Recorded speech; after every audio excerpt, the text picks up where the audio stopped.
Hi everybody, I'm Lorna Vorna from KetoShortcuts, and today I want to talk to you about a question that pops up in many keto discussion forums and Facebook groups several times every single day. So, can you guess what that question is? If you're a member in any of these keto groups, and by the way, check out KetoShortcuts on Facebook. If you're a member in keto groups, you've seen this question.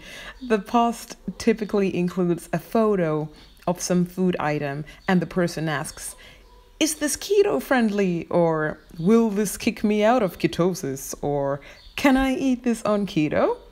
Essentially, there are two things that determine whether any certain food item is keto friendly or not. Let's dive right in. Number one, the 5-gram rule. So if the food label states that the food's carb count is under 5 grams per 100 grams, the food is keto friendly.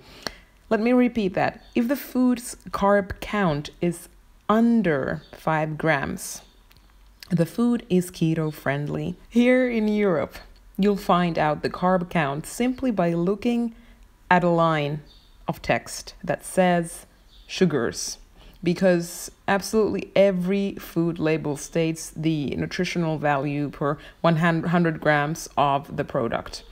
In Europe, sugar and fiber are mentioned separately, and you want to keep an eye on that sugar. However, I know many of you live in the US where you have to deal with total and net carbs.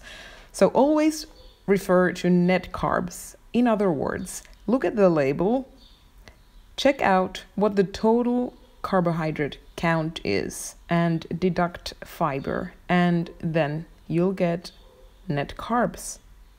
As far as I know, from a European point of view, the labels can sometimes also state the nutritional value per 100 grams, but that is often not the case. But I guess that you guys in the US are used to that. I hope so.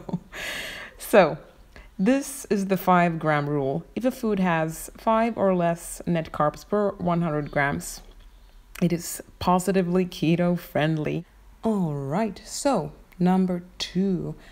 If you prefer to follow a stricter set of guidelines, you can avoid any foods that have artificial ingredients like aspartame, flavor enhancers, nitrites, or anything genetically modified. In that case, you would not consider, for example, bacon because it may have nitrites, or anything that's been sweetened with aspartame. So the choice is ultimately yours. You can either follow the rule number 1, the 5-gram rule, and be a little bit lazier and just choose foods that have a carb count of 5 or under 5 carbs. Of course, you can go higher if you feel like it, if you know that your body can take it. Or you can approach this in a stricter way and avoid artificial ingredients as much as possible. Hopefully you find this information useful and you're more confident with your groceries in the future.